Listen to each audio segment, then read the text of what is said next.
Good evening. Good evening. This Rashad Mitchell coming to you live from the YouTube channels. I continue on my part series.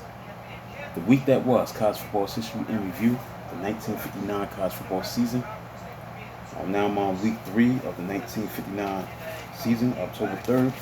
Now let's get into the games that were played. Now there was a game that was played between two top 15 teams on a Friday on October 2nd, 1959 in Southern California. The number 11 team in the country shut out Ohio State, number 14 team in the country, 17-0. As the Buckeyes' first ever night game turned exceedingly dark when Trojans kicker Don Zach Chick's 27-yard second quarter field goal was followed by quarterback Ben Charles' 38-yard touchdown pass to end Luther Hayes in closing seconds of first half. So another long Charles to Hayes pass, 33 yards set up, Charles 4-yard rushing touchdown in fourth quarter. Fullback Bob White gained 58 yards of Buckeyes run, total of 84 yards, but for the first time in his career, he was tackled behind the scrimmage line. White led Ohio State to the 5-yard line, only its second penetration of USC's 20-yard line in waning minutes, but was twice thrown for losses. Afterwards, frustrated Ohio State coach Woody Hayes was accused of swinging fists at Dick Schaefer, sports writer for Pasadena Star News, only to clobber back of another writer's brother. Immediately, he may have at least made shove. Hayes claimed, "I barely brushed him." Schaefer had differently called. Hayes yelled at us to get the blank out of the way, then swung and slammed me into the wall outside Buckeyes dressing room. Pennsylvania shut out Dartmouth by a score of 13-0. Syracuse shut out Maryland by a score of 29-0. Dismal Terrapins offense could earn but only 29 yards, worst in school history. The sophomore starting quarterback Dick Novak, out-injured trio of signal callers, could muster only 2 first downs. Quarterback punter Dale Betty had his early punt blocked by Syracuse guard Roger Davis, which led to tackle kicker Bob Yates' 25-yard field goal. Fullback linebacker John Nichols made interception late in the first quarter for Orangemen, and our next snap, halfback Jer Swedes flipped 21-yard touchdown pass to Fred Martino. Sophomore halfback Ernie Davis capped Orange's only sustained drive with 26-yard bolt pass tackle. Maurice Yeoman's block for touchdown. Nichols powered for touchdown in a 23-0 halftime edge after Syracuse recovered fumble at Maryland 15-yard line. Next, the Pittsburgh beat UCLA by a score of 25-21. And Marv Luster caught 2 touchdown passes in the second quarter to stake UCLA to a 14-0 halftime lead. Bruins fullback Ray Smith extended lead to 21-6 with early fourth quarter touchdown dive. A stunning UCLA air defense finally deflated, allowing 247 yards to get by game's end. Author of the Pitt passing explosion was quarterback Ivan Tomczyk, who tossed 4 touchdown passes, 3 scores coming in the fourth quarter. Tomczyk hit in Mike Dicker with 45-yard tally to pull within 21-18, and his last touchdown went to end. Steve Jastrzębski. Steve Jastrzębski for game winner in the final minute. So Pittsburgh beat UCLA 25-21. Next, South Carolina beats Georgia by a score of 30-14. This is a battle of 2 top 20 teams.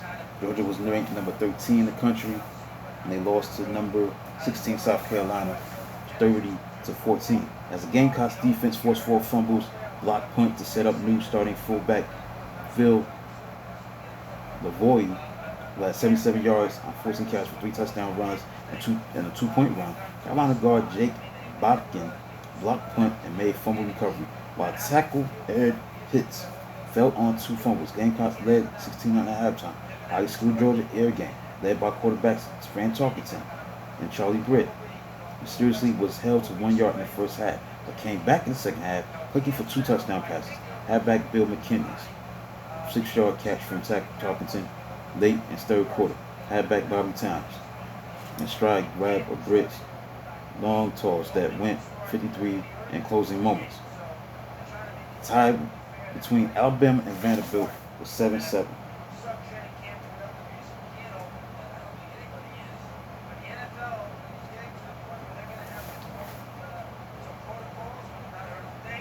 Vanderbilt and Alabama resulted in a 7-7 tie. Vanderbilt and Alabama. Now, we got Georgia Tech and Clemson playing against each other. The Georgia Tech and Clemson will play. This is a matchup of two top 10 teams. Number 6 Clemson and number 7 Georgia Tech. So you look at this game. With Georgia Tech, the number 17 team in the country, beat Clemson, the number 16 team in the country, by score 16-6. So with Georgia Tech leading 7-0, Clemson, halfback Bill Mathis, charged up middle, the second half kickoff, cut right, raced 99 yards to bring Tigers to within 7-6. But the halfback Johnny Welch's touchdown run and kicker Tommy Wells' field goal vaulted Engineers to 10-point edge. But then, Yellow Jackets defense halted fourth quarter drives at own 3-yard line thanks to center Maxie Bohan and at own 5-yard line on interception by halfback Jimmy Sides. Next, Northwestern. Northwestern upset Iowa by a score of 14-10. With Iowa coach Forrest Abashevsky stunning fans with Friday revelation of his retirement plans in 1963, Hawkeyes tumbled in defense of their Big Ten title. Northwestern lost highly viable quarterback Dick Thornton to fractured ankle on opening kickoff, and that just was the beginning of inept first half. Wildcats' Eric Persigan went against coaching textbook by taking a successful field goal off board in scoreless second quarter after halfback Ray Purdon's 74-yard pass and run from third-string quarterback John Talley and had placed Northwestern at 6-yard line. Iowa penalty advanced Wildcats inside the 2-yard line, but Northwestern failed on run as Hawkeyes defensive back John Brown recovered bobbled pitch out at the Iowa's 5-yard line. Another hot potato pitch out in third quarter gave game's first score to Iowa defensive end Don Norton, who grabbed midair phone by Cats halfback Ron Burton, and with open field ahead, Norton strolled 47 yards to the touchdown. Kicker Tom Moore up Hawks advanced to 10-0 with 23-yard field goal, also in third quarter. Wildcats' first win over the Iowa Hawkeyes since 1936 turned before end of third quarter. Burton started 68-yard touchdown march with kickoff return. A team with fullback Mike Stock to vaunt Northwestern downfield with key runs. Quarterback Chip Holcomb put Cats on board with 7-yard touchdown toss to end Albert Kimbrough. In fourth quarter, valuable defensive back Purdon darted in front of Iowa quarterback Will Byrne Hollis pass and cracked a 42-yard touchdown interception return for the winning score with 5:27 to go in the ball game. Oh, beg your pardon. Northwestern was number 2 team in the country. I'm sorry about that. I forgot about that. Iowa was ranked number 5 in the country. Northwestern was ranked number 2 in the country. So this is a battle of 2 top 5 teams at the time. So beg your pardon, I forgot to mention Northwestern. That was not an upset. Northwestern was number 2 in the country. They beat number 5 Iowa. So this is a battle between 2 top 5 teams.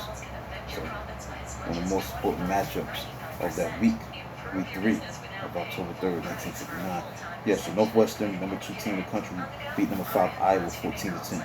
Next, Illinois beat Army. Now this was an upset. Army was number 4 team in the country. Illinois beat number 4 Army by a score of 20-14. Surprise 20-0 by Indiana in its opener. Illinois rose up to smite Army as third-string quarterback Mel Myers directed new unbalanced spread offense. Its version of lonely end borrowed from Army to 2 early touchdowns. Illini halfback Johnny Counts caught 41-yard touchdown pass from Myers for opening score. Cadets All-American halfback Bob Anderson injured his knee, never to be the same again in his career.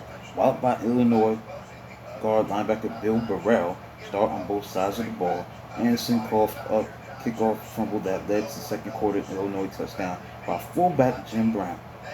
Limited to 32 yards on the ground by top-notch Illinois defense.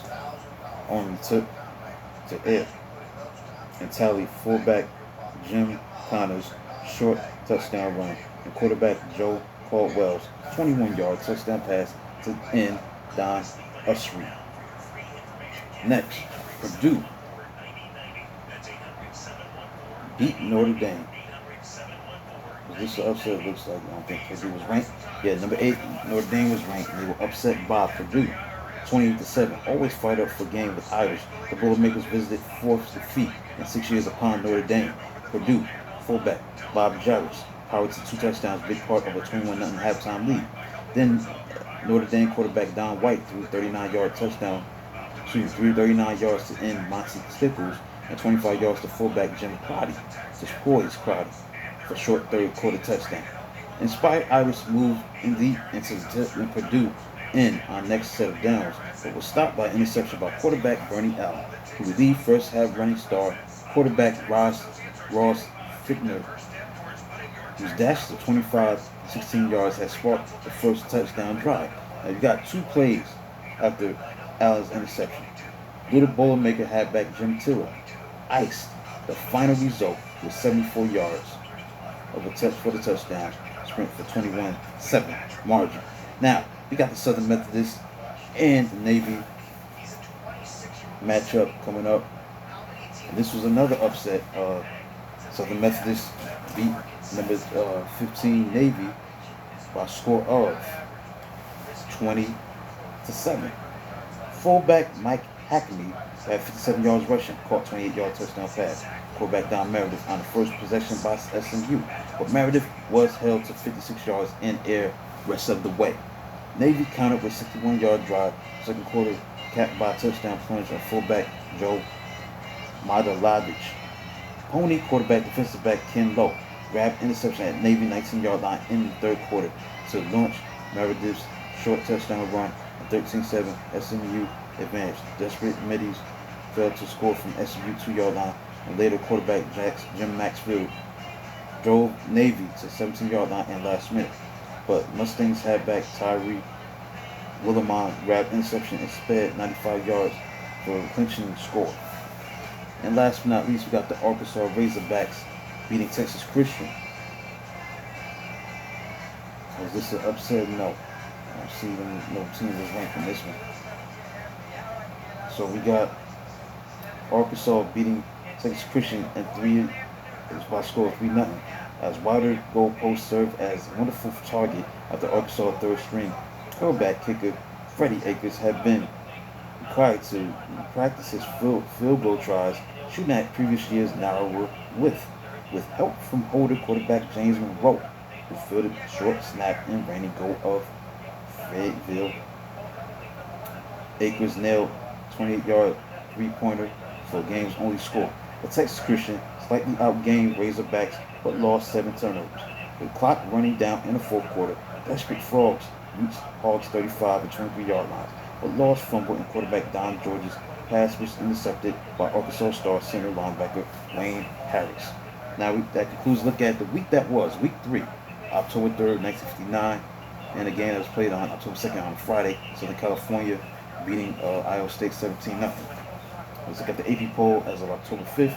Number 1 was Louisiana State, number 2 Northwestern, number 3 Georgia Tech, number 4 Texas, number 5 Mississippi. The rest of the top 10 had number 6 Southern California, number 7 Purdue, number 8 Tennessee, number 9 Wisconsin, number 10 Iowa. Number 11 was South Carolina, 12 Syracuse, 13 Oklahoma, 14 Auburn, number 15 Southern Methodist, 16 Penn State, 17 Florida, 18 Air Force, 19 Arkansas, and 20 Illinois. So that concludes a look at the week that was for October 3rd, 1959, week 3, the college football season 1959. The games that were played during October 3rd, 1959, including the game that was played on October 2nd, 1959, Southern California and Iowa State. Subscribe to the channel, like, comment, do whatever you can to support the channel. This is Rashad Mitchell, comes live from my YouTube channel. Until then, talk to you tomorrow.